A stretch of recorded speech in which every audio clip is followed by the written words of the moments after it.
Hi, this is Adam Kokesh. Thank you to the Boise County Republicans for putting this event together. It is an honor to be included in your celebration of the first annual Major General Smedley Butler Day. Hoorah! Now, you have a great coalition assembled for this event. There's the Boise County Republican Central Committee, Campaign for Liberty, Oath Keepers, the Constitution Party, representatives of the Continental Congress, Idahoans for Liberty, and many more.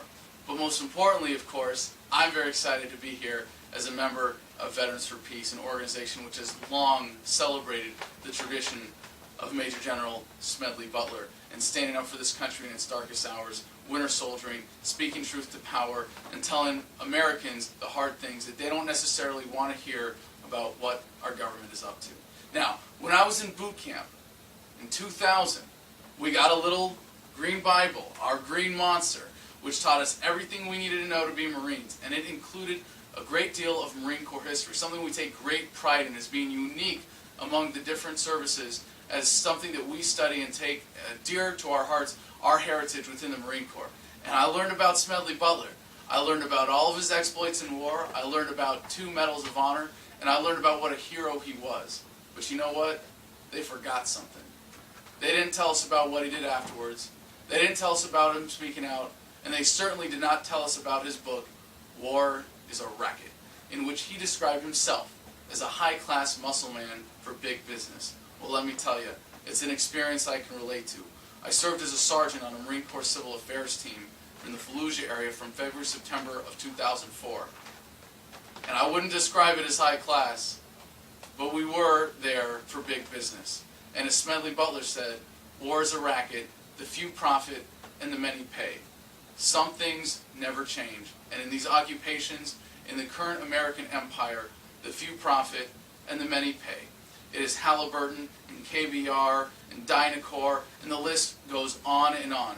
It is the military-industrial congressional complex that Eisenhower warned us about.